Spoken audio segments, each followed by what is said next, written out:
Magandang araw po sa inyong lahat mga kabayan at kaibigan. Alamin po natin ano bang mga pagbabagong meron sa One Health Pass na magsisimula ngayong May 3, 2022. So I was checking the website and tiningnan po natin kung ano po ba ang mga pagbabago sa system at yan po ang isi-share ko sa inyo sa ating One Health Pass updated tutorial from May 3, 2022.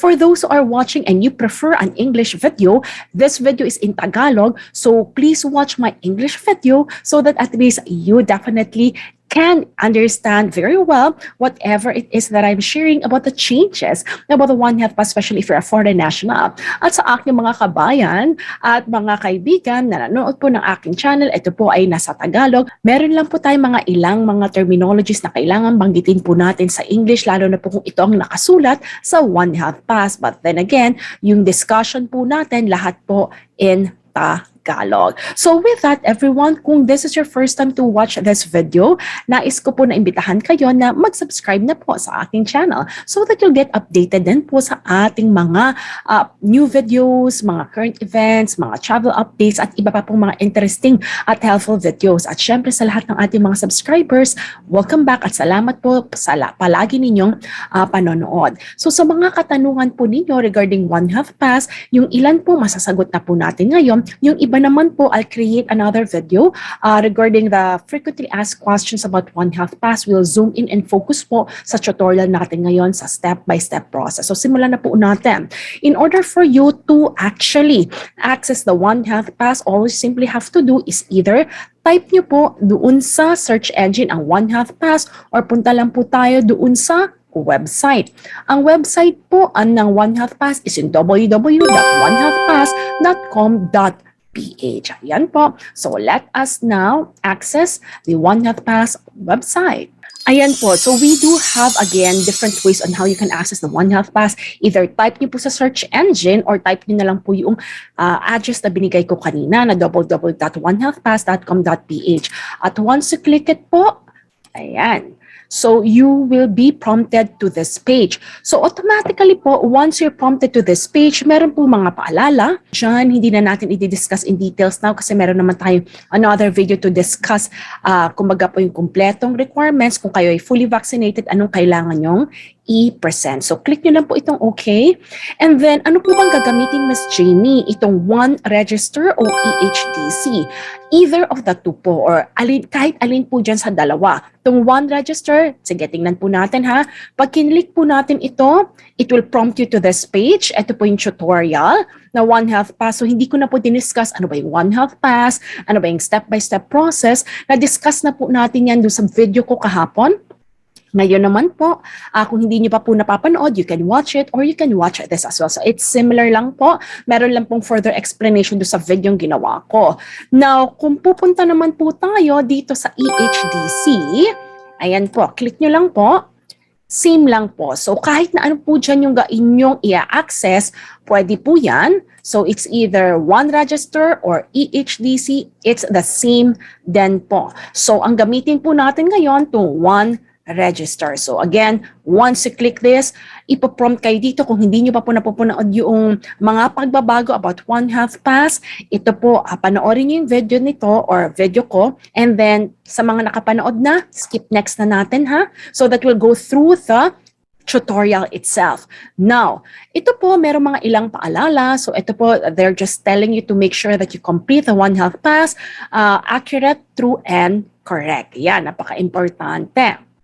So, para po sa first step, ganito mga kabayan, sa ating pagdidiscuss at sa pagbibigay ko sa inyo ng tutorial guide for the One Health Pass, babanggitin ko po ang ilang, hindi lang po ng mga changes, but also some challenges na napansin po natin simula nang binago po nila ang One Health Pass. Although they did mention ngayong starting ito nitong May 3, napansin po natin the past few days ngayong buwan ng May ay nag-take effect na to at merong ilang challenges po na na-encounter ang ating ilang mga kabayan na nais ko rin pong i-discuss sa inyo briefly while we are going through the tutorials. But then again, meron po tayong separate video kung saan i-discuss po natin ang One Health Pass changes and challenges dahil po sa pagbabagong nangyari. Sige po, focus muna po tayo. Ano po ba yung mga changes? And then along the way, inform ko po kayo ng challenges. Katulad po sa step number 1. Ito po mga kabayan, para sa step number 1, itong slides pong ito na makikita po ninyo from step 1 to step number 5, galing po yan sa BOQ mula sa kanilang social media or sa kanilang Twitter. Now, para po sa step number 1, ang sinabi po nila dito, at ito rin po ang na-share ko sa inyo kahapon, regarding sa mga updates regarding latest changes sa One Health Pass. Sabi po dito, 24 hours prior to departure time, you are required to log in sa One Health Pass portal na binigay ko po sa inyong website kanina na onehealthpass.com.ph/e-HDC and then register to the system by providing accurate information. Ngayon mga kabayan, kung ito ang susundin at ito talaga yung nasa system, okay sana eh. Kasi again, depends on your departure, saan man po kayong bansa naroon, malapit sa Pilipinas, medyo malayo sa Pilipinas, at malayo sa Pilipinas, walang problema. Kasi, kumbaga it's before your departure or your flight. Pero, there's a big difference po kapag tiningnan natin yung system. Mukhang hindi po nila na-consider yung differences when it comes to our time zone, lalo na kung manggagaling ka sa USA, Canada, or some parts of Europe. Makikita niyo po kung ano yung ibig sabihin ko as I show you the exact example po ng registration sa One Health Pass.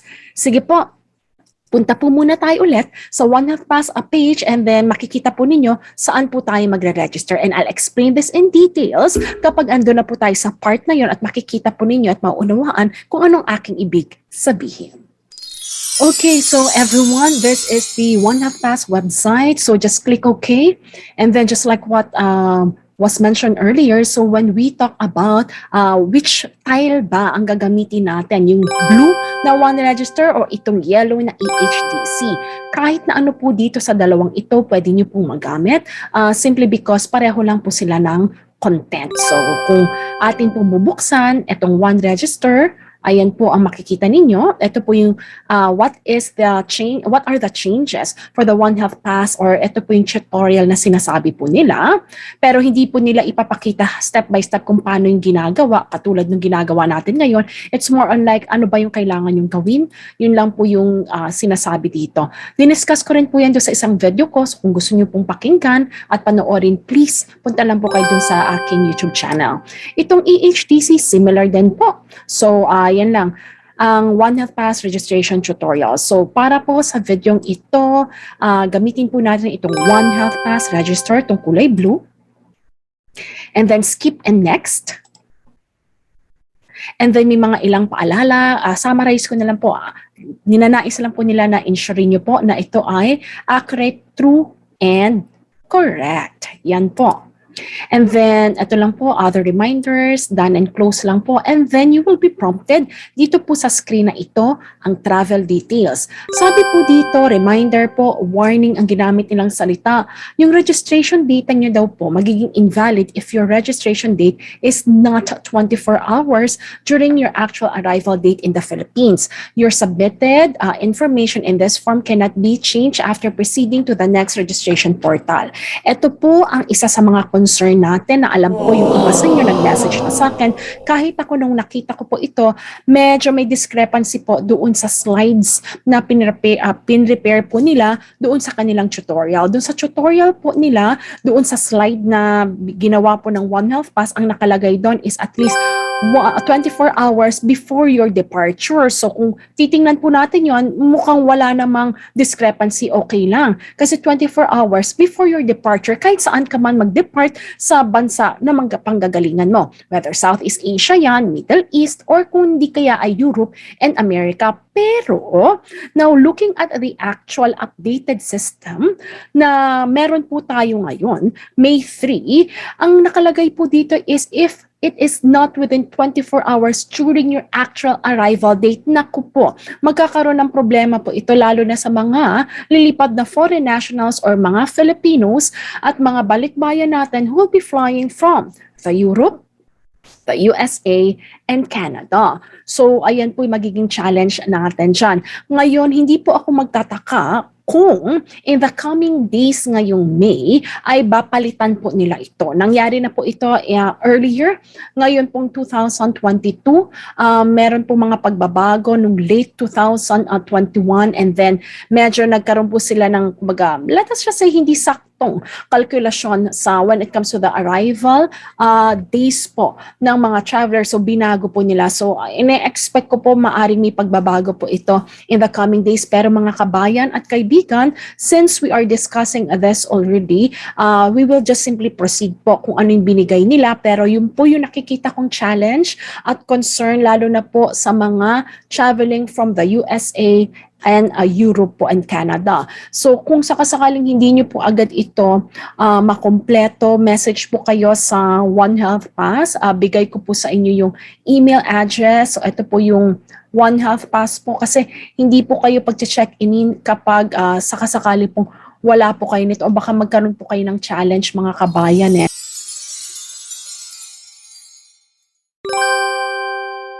So mga kabayan, ganito ang gagawin natin. For the purposes of the tutorial, let me just go through kung ano po yung allowed nila within 24 hours. Discuss na lang po natin yung iba pa po ninyong concern at the latter part of the video. And then sa iba po nating mga videos, lalo na kung malapit na po yung uwi ninyo. Pwede nyo naman i-email ang One Health Pass, kumbaga website or customer support, lalo na kung alam nyo yon 48 hours usually yung date ang arrival ninyo before flying to the Philippines. Madalas po kasi mga almost 2 days ang lipad kasi from the US. Ako po kasi pag lumilipad ako from the USA, usually 2 days ang difference bago po dumating ng Pilipinas or 1.5 days. Anyway po, sige po. Let us continue and we'll answer that in a little while. Important notice, sabi po nila you have to present an RT-PCR test or a test taken within 48 hours or a negative laboratory-based antigen taken within 24 hours prior to the date and time of departure from the country of origin or first port of embarkation in a continuous travel to the Philippines, excluding layovers, provided that he or she has not left the airport premises or has not been admitted into another country during such layover. So in short, may mga nagtatanong po sa akin, Ms. Jamey, pwede ba akong lumabas sa layover? Hindi pwede. Again, kasi kung hindi, yung country ng, kumbaga, origin, point of origin mo mag-iiba. Hindi na yung original na pinanggalingan mo, kundi yung layover country. Tapos kung ano naman yung requirements dyan, so you have to recomply. So please just stay in the airport. Kung ikaw ay magcha-transit, huwag kang lalabas ng layover airport mo. Now, when are you arriving in the Philippines? So ito po yung concern natin at marami pong mga foreign nationals at mga balikbayan traveling from Europe and the USA and Canada. Pakita ko po sa inyo so that we can be specific. Sa ngayon po, May 3, unang araw po na binago ang system, maari pong i-update pa po nila ito within the week or the coming days. Dapat lang po kasi magkakaroon ng challenge ang maraming mga travelers. 24 hours, it means from May 3 to May 4, within 24 hours kung arrival nyo sa Pilipinas kahit na anong oras yan. So accepted siya ng system, May 4. Ngayon, kapag May 5, usually ganito po kasi kapag sa US, di ba?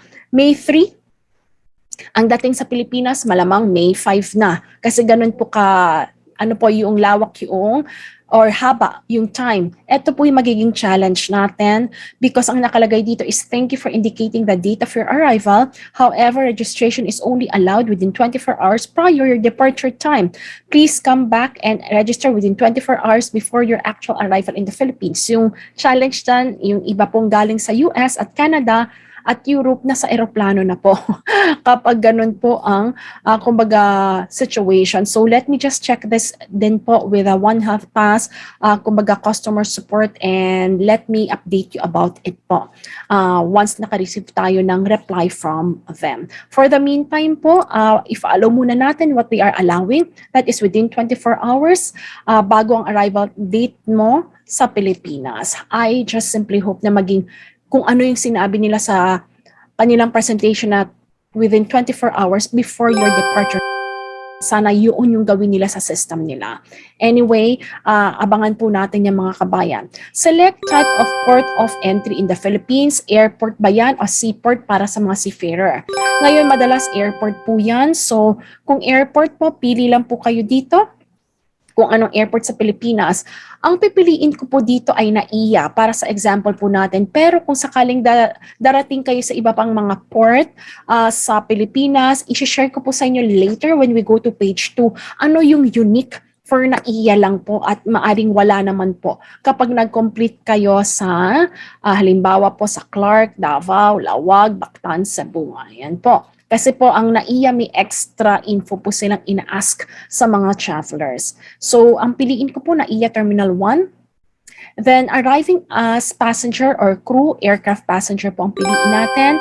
Passport type, ito po. So kung non-Philippine passport holder kayo, halimbawa po balikbayan kayo pero hindi po kayo nag-dual citizen, non-Philippine passport holder po ang inyong piliin. And then pili lang po kayo dito, former Philippine national po ang inyong kailangan na piliin. So for the foreign nationals who are watching right now, I will again prepare an English video for all of you. So again, let me just discuss for this video, the former Philippine national.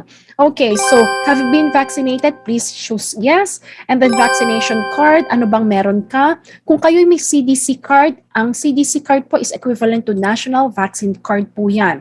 Ang WHO ICV, yan po yung yellow vaccination card ng WHO, yellow booklet. Kung kayo naman sa Philippines po na bakunahan, then automatically po Philippine Vax Cert at PH po ang piliin ninyo. Kung national vaccine card po, pili po kayo sa ang bansa po ba kayo na bakunahan po. Ayan. So pili lang po kayo and then you have to just indicate that. Yan po ay kung kayo ay foreign, kung kayo ay former Filipino na non-Philippine passport holder.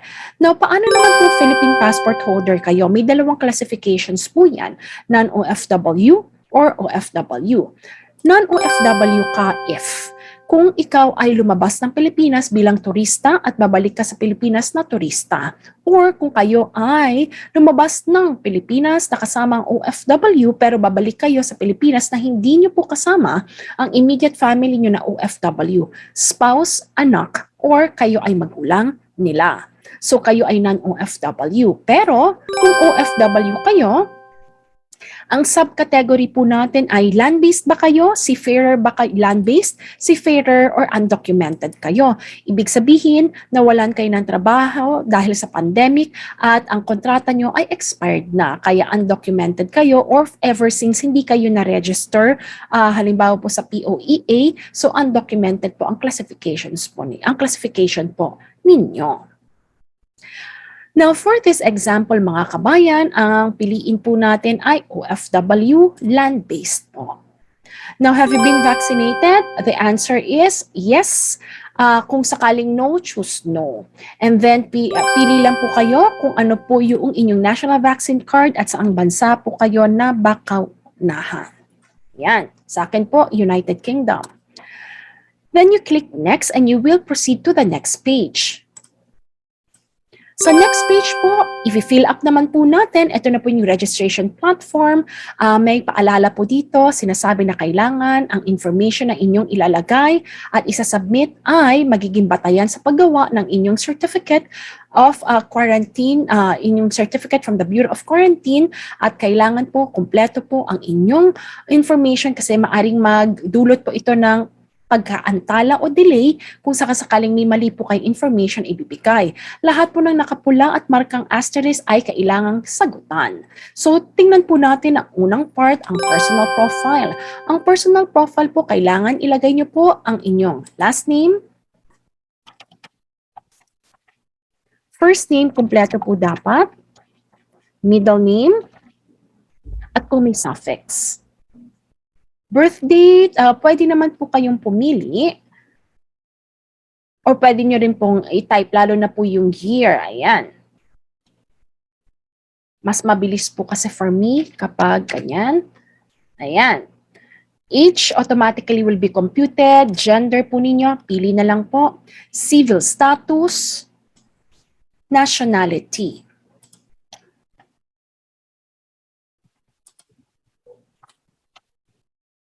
Pagkapili po ninyo, punta na po tayo dito, PhilHealth number.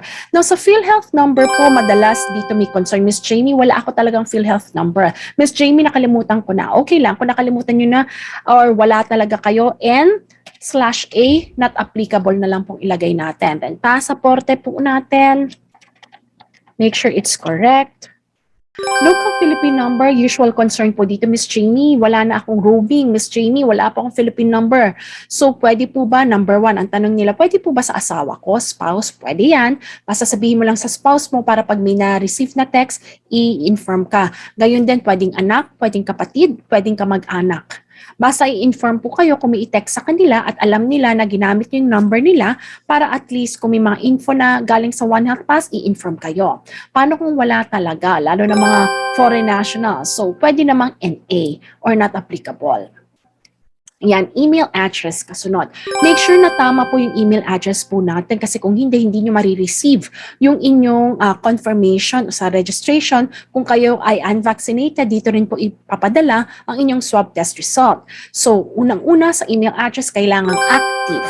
Pangalawa, kailangan nyo pong alam kung ano yung email address ninyo at email address password. Kasi kung hindi nyo po rin ito ma-access. So yan po mga kabayan ang ating mga paalala regarding personal profile. So kumpleto na po tayo.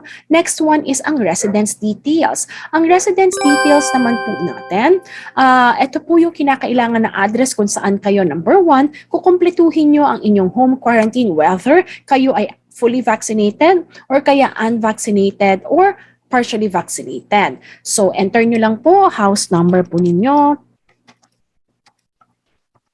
ang inyong subdivision,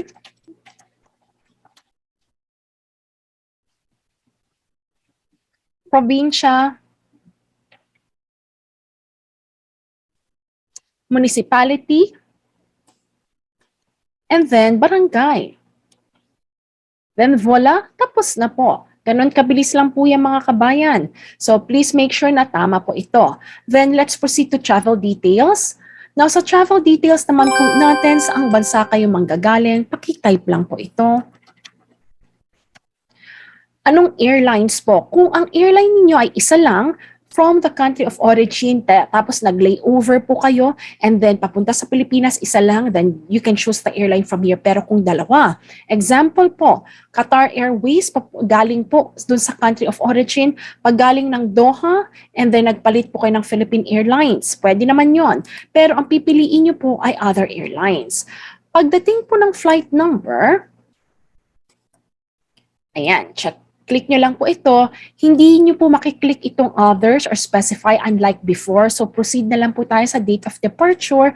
Again, ang binigay lang po nila is 24 hours. So ang makiklik lang po natin ay May 3 kasi nga po ang arrival date natin ay May 4. If the country that you're flying for is just nearby the Philippines, usually maaring same day flight yan, kaya okay lang po. Leave this blank na lang mga kabayan, wala naman po siyang asterisk. Madalas po kasi wala naman po o hindi pa po kayo nakakapag-online check-in kapag kayo po ay nag-register. Pero kung naka-online check-in na kayo, then you can indicate kung alam nyo na yung seat number ninyo. Mga OFWs, madalas kung company ang bumili ng ticket ninyo, kahit mag-online check-in kayo, hindi kayo sometimes i-allow na mag-online check-in, sasabihin mag-check-in ka sa airport. So better leave it blank or else sasakit pang ulo nyo, madedelay pa kayo. And then type of OFW, employer name lang po, ilagay po natin dito.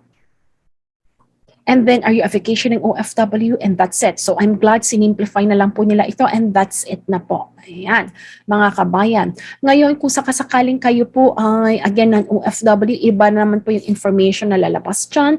So, tingnan po natin later on, bigyan ko kayo ng example about this. For the meantime, let's focus on the OFWs and then I'll share to you ng OFWs another example.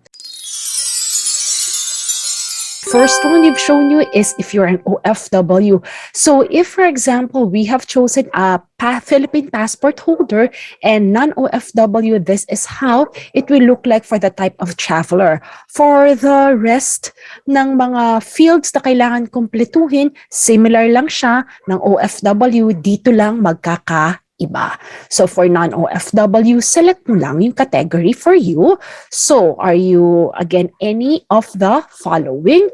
So sabihin natin pwede ito yung sa OFW, spouse or immediate family of a Filipino citizen. So ito po yung ating pipiliin.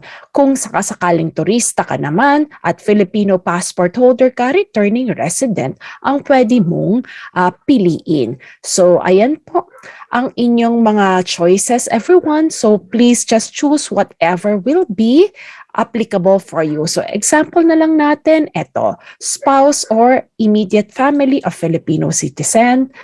Others, kung sakasakaling wala po doon, pero kung wala namang kayong ilalagay dito, wala namang asterisk, leave it blank. Purpose of travel, so again, it could be, for vacation. Okay, and of course, pakilagay lang ang inyong address abroad. So, example lang po itong nilagay natin. So, again, everyone, if you are a non-OFW, this is how you will complete the type of traveler.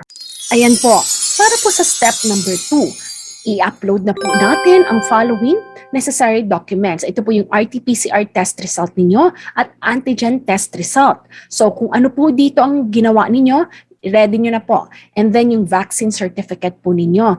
Then a barcode will appear once your record has been accepted. So again, everyone, please have this prepared before we proceed to the next step. Okay, since you have your copies with you, let's start with the vaccine information. Nabakunahan ka na ba? Kung hindi pa, leave it as no. Kung nabakunahan ka naman, answer yes. Kung Johnson & Johnson ka lang, then first dose lang yon, click mo yes.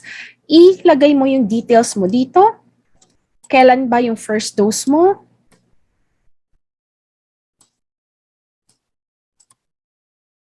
And then yung vaccine name. Yan, Pfizer. Pero ayan, kung Johnson ka and Johnson, wala nang second dose, no na lang yan, i-upload mo na yung file. Pero kung may second dose ka, kasi kung Pfizer, di ba, syempre may second dose siya. So lagay mo lang kung kailan yung last dose mo. Ayan, teka, check lang natin dito kasi, again, last year yon, this year. Ayan. Yung this year natin, ayan. So last year, kung kailan ginawa yon, make sure na chinek po natin yung year, and yung common error, and vaccine type, BioNTech, Pfizer. And then this time, everyone, eto na po, i-upload na po natin yung vaccine certificate. What I'm using right now is a laptop. Kung kayo po yung nagamit ng laptop at computer, ganito po ang makikita ninyo. So make sure na i-save nyo siya. Halimbawa po, yung inyong RT-PCR test at vaccination certificate, i-download nyo from your email, and then based from that, i-save nyo po sa isang folder, katulad po ng ginawa ko, and then madali na po. So pupuntahan lang po natin siya. Ito, vaccination certificate, kailangan po either JPG, ayan po, PDF, JPEG, ito po nakalagay po PDF, JPEG or JPG or PNG format po siya. Ngayon, i-click lang po natin yan, and then attach na po siya. Yung nasa orange na box po, ano lang po yan, reminder kung ano-ano po mga country ang ina-accept na po nila, yung tinatawag po natin na vaccination certificate po, na national vaccination certificate from other countries. I think hindi pa po to updated kasi hindi ko pa nakikita yung Holy See, tsaka yung Rwanda na kaka-update pa lang po. So if you want to see the latest one po, andun po siya sa community page ko po, galing sa BOQ po. So please just check it para at least makita niyo yung updated one. I think they will update it later on. Second will be the COVID-19 RT-PCR or negative antigen test result. So make sure na meron na po kayo nito. Do you have it with you? Do you have a negative RT-PCR test result taken within 48 hours? Or for antigen test taken within 24 hours before your scheduled departure? Your answer must be yes. Now, choose nyo po. Ayan, RT-PCR test, JPEG file or JPG file.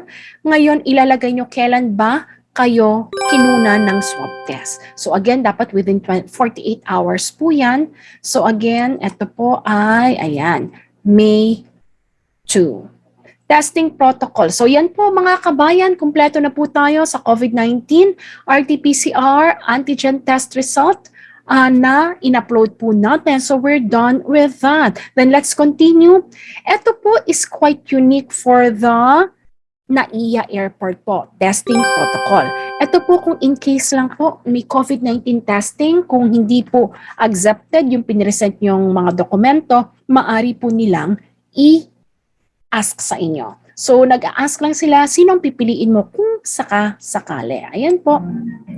Detoxicare, PadLab, andyan din po yung Philippine Red Cross. So it's up to you everyone which one would you like to choose. I'll choose, for example po, PadLab.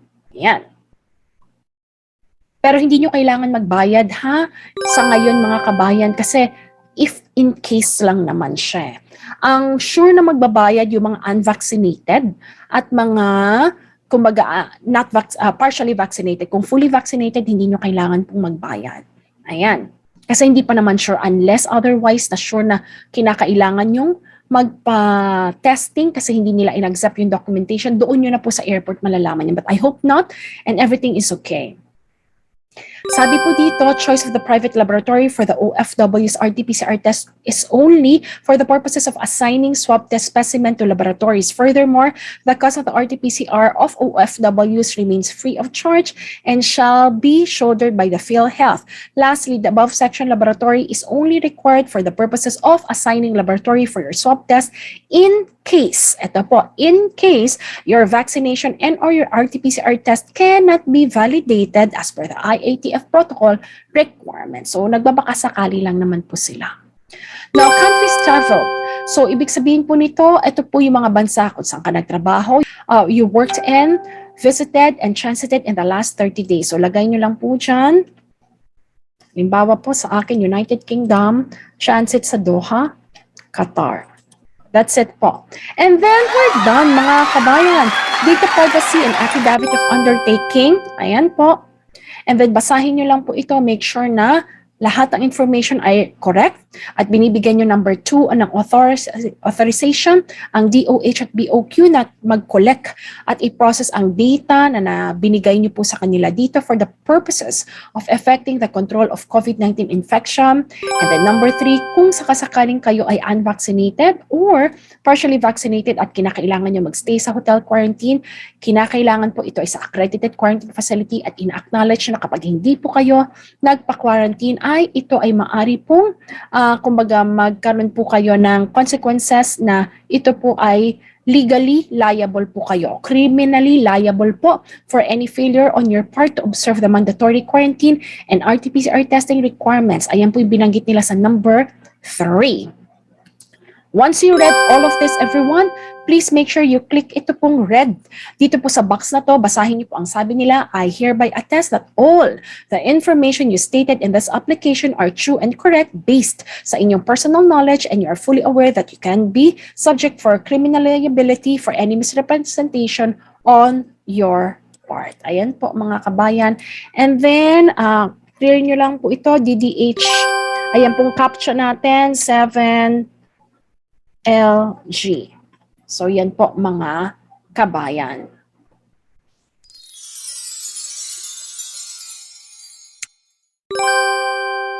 And that's it mga kabayan. So, makikita po natin na you have completed na po, Health Pass OHP registered na po. So, screenshot po natin yan. So, in one way or another po mga kabayan, bumalik siya sa two-step or two-part process. Katulad po nung noon last year, nung umuwi po ako September 2021, na ganito to, similar yan. So, ito po yung tinatawag nating barcode mga kabayan. Ito po yung part 1 na kinumpleto po natin for the One Health Pass. You are registered, step 1 of 2. So, nagsisimula po ito sa PHL. So, pending pa siya sa validation mga kabayan. So, ito, sinabi po dito, ayan, andyan yung mga information. And then, ito po, if you have correction of the above details, you may edit your details through, ito po, ina-allow po nila ngayon. Ito, kunin natin po ito mga kabayan ha. Sabi nila, if you have a correction of the above details, you may edit your details through, ina-allow po nila ulit ngayon ang mag-edit sa One Health Pass, which is quite great sa profile data. Kasi at least now, you can actually edit it. Pero ite-testing ko po yan mga kabayan so that at least we know that you could actually do it. And then you are now initially registered to the one-half pass of the Bureau of Quarantine. You are required to declare any signs and symptoms you may be experiencing starting 12 hours prior to your flight. You are initially issued a personal transaction code and barcode. Your registration will be checked. Once validated, a QR code will be issued to you to replace the barcode. Kindly check your registration upon check-in in all airports. So tingnan po natin kung ano yung makukumpleto natin up to ngayon pong tutorial kasi yung iba kailangan gawin from the side po ng sa airport. So pending validation. So gawin po natin yung step number 3. Step number 3 mga kabayan, so ganito na, tapos na tayo doon sa mismong registration, meron na tayong registration barcode. Ngayon naman po, eto, sabi 12 hours prior to departure time, you can now answer your health declaration checklist. Kung sakasakali, mga kabayan, nag-register ka within 24 hours, diba? Or kaya within 12 hours na yon, then kumpletuhin na po natin yung health declaration checklist. So once na kumpleto nyo na mga kabayan, yung step 1 of 2, ayan po. So, papadalan kayo ng email. So, from your email po, makikita po natin na kumpleto nyo na yung 1/2. Ngayon, sabi po, di ba, 12 hours after, ayan po, makikita ninyo, click nyo na po ito from the email na sinend nila sa inyo, sa link. Pag-click nyo po sa link, so kapag nagpunta po tayo sa health declaration checklist, ipapa-enter lang po sa inyo yung last name, yung transaction number, ito po yung PHL na nakikita ninyo ko, and ano naman po yung number na lalabas, then enter that mga kabayan. Ayan. Log in and voila, makikita po natin ngayon itong personal profile. Sinamarize lang po, hindi na po binigay yung ibang mga information. Dito po pagpasok natin sa health declaration checklist platform po natin. So ito po yung dati, yung kulay dilaw na pinifill upan po natin manually sa aeroplano or kaya sa airport. So ginawa na lang po nilang online, which will be in some ways for them, it's faster. Hindi na kailangan ng hard copy. Yun ang alam po challenging sa marami po sa atin. Anyway, ito na po yun. Ay kompletuhin na natin. Exposure history. History of exposure due to known probable and or confirmed COVID-19 case 14 days before the signs of symptoms. Meron ba? Or if asymptomatic, 14 days before swabbing or specimen collection. Kung wala naman, no na lang po ang sagot natin dyan. Clinical information. Have you been sick in the past 30 days? Ayan po. Anong comorbidities meron ka ba? Kung have you been sick in the past 30 days, kung ang sagot nyo ay no, then lagay po natin ang no. Kung yes, anong comorbidities bang meron ka? Cancer, diabetes, gastrointestinal, genitourinary, heart disease, hypertension, lung disease, neurological disease. Ayan po, pakisulit lang kung wala dyan, pero meron, paki-indicate po dito sa others, comorbidities specify. Ayan po mga kabayan. And after that, click submit. Ayan mga kabayan, so once, ayan po, so nakumpleto niyo po yung registration. So there is what we call 2 parts po, o tinatawag na naman nilang step din po ito na process when it comes to registration. Ngayon nga lang, hindi nyo agad makukuha po yung 1/2 pass QR code. So kinakailangan pa, basahin po natin ngayon. So ganito po mga kabayan, step number 4. So tapos na po tayo doon sa 1/2 pass. Upon check-in, yung airline personnel po will ask you for your 1/2 pass registration. So, dapat ang ipapakita nyo po sa kanila yung 2/2, yung pinakahuli po, dapat kumpleto na po tayo doon. Ngayon, kapag napakita nyo na po sa kanila, step number 5. Ito po, pag napakita nyo na po sa kanila, step number 5, 4 hours to 1 hour prior to departure, you must then check your registration to view if you're qualified for the express lane or a QR code, and a QR code will appear once confirmed. And then mga kabayan, yes, So, kapag 4 hours before na lang ng iyong flight at gusto mo ma-qualify, of course, doon sa express lane or yung kailangan mo makuha yung OSS number, so punta po ulit kayo doon sa email ninyo. Bali po, usually po, ang mga emails kasi pinagsasama na lang nila yan in one, kumbaga yung pinaka sa inbox mo isang message. So, just the same email din po, hanapin nyo yung OHP registered ka, step 2/2. Ito po yung tinatawag natin na transaction number mga kabayan ha. Ayan po, PHL, yan po yung nakalagay pending pa for validation. So, hindi pa rin po ito mako-consider. I think although they say, if you would want to be considered sa express lane, but mga kabayan, sa tingin ko dito, kasi pending validation, you still have to do that check pre-departure validation. So, ang gawin nyo na lang po mga kabayan, click nyo po ito. Pag-click po natin ito, then that's the time naman po mava-validate na po yan. Yan po yung 4 hours before your actual flight. Ibig sabihin, nasa airport na po kayo once you do this. And once you do this mga kabayan, dyan pa lang po kumbaga bibigay itong OSS po. So ito po yung talagang yung dati for the last few months OSS. Yan po yung simula ng mga QR code natin. So 4 hours to 1 hour prior to departure. So click nyo lang po yung nasa email na pinakita ko kanina. Tapos ito na po, makikita nyo na po itong QR code. Ayan. So yung QR code, just like what they are showing, OSS na po yung simula po niya. Ibig sabihin hindi na pending yung validation mo, talagang officially registered ka na, ready for your flight. So yan po mga kabayan, ang mga steps natin when it comes to One Health Pass. Looking forward na nakatulong po yan sa inyo.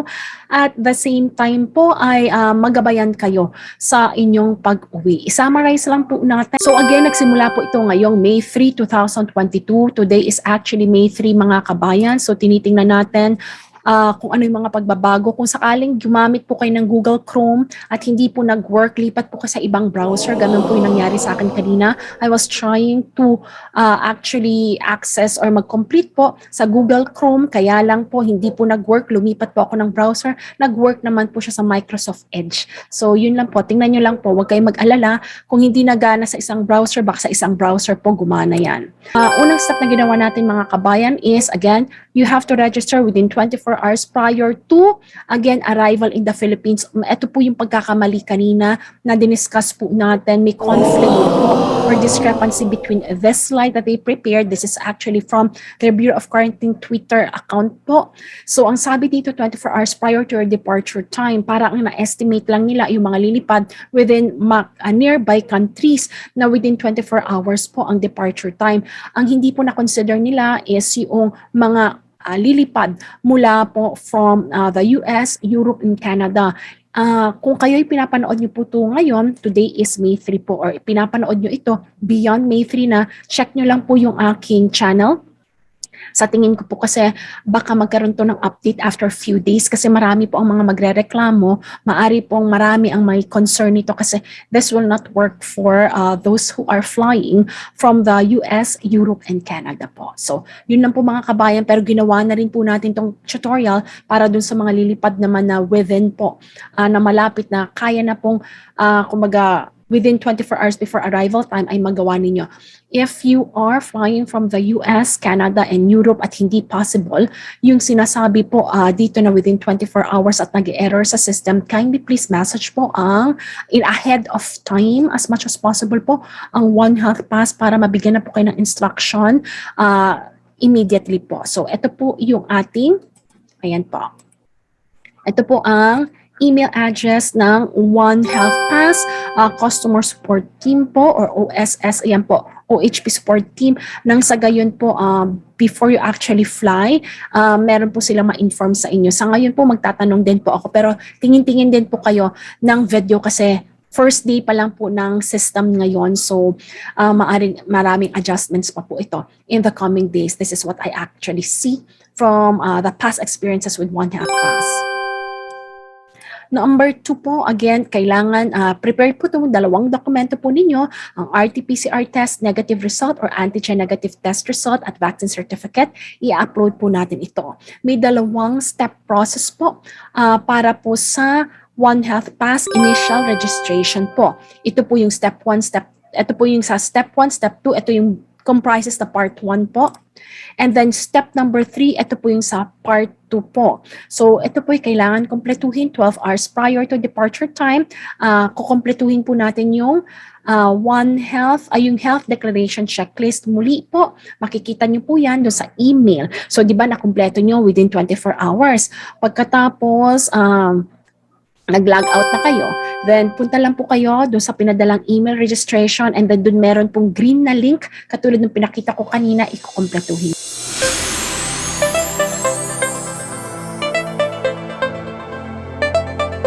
Then step number 4, punta na po kayo sa airport, i-check po ito ng airline personnel.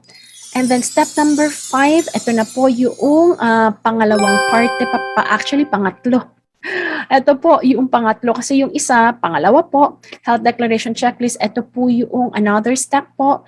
Punta po ulit kayo dun sa email na pinadala po sa inyo, yung 2/2 na registration, and then you simply have to click po, check yung pre-validation upon check-in po. You must check your registration to view and then QR code na ganito po. Ayan, yan. Lalabas po yan doon sa inyong pinaka-screen and screenshot nyo na lang. So yan mga kabayan at kaibigan, ang ating tutorial for the One Health Pass. Alam ko po, it seems like more complicated than the last month of na what we had. Yung last month po kasi ginawa nilang one-step process. Mabilis lang po siya. Kumbaga, basta meron ka ng resulta, update mo, kuha mo, QR code, and that's it. Ito po, naging 3 proseso pa po ito. Mas more steps pa po siya compared dun sa una pa po na nakumpleto ko when I actually had flown back to the Philippines last September 2021.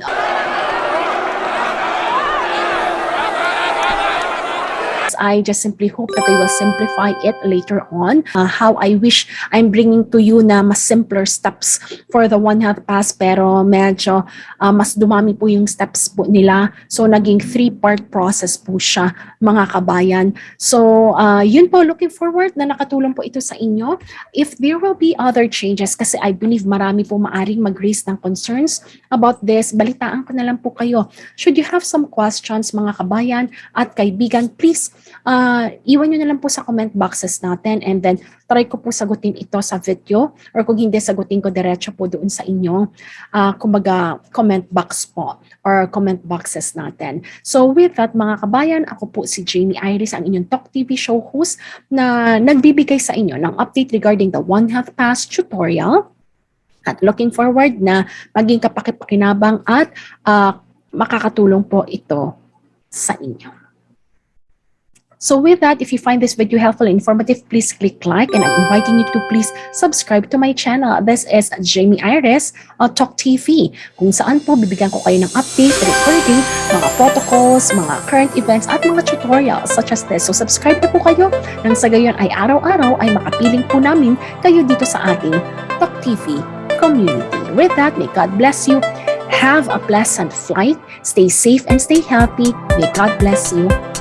See you in my next video.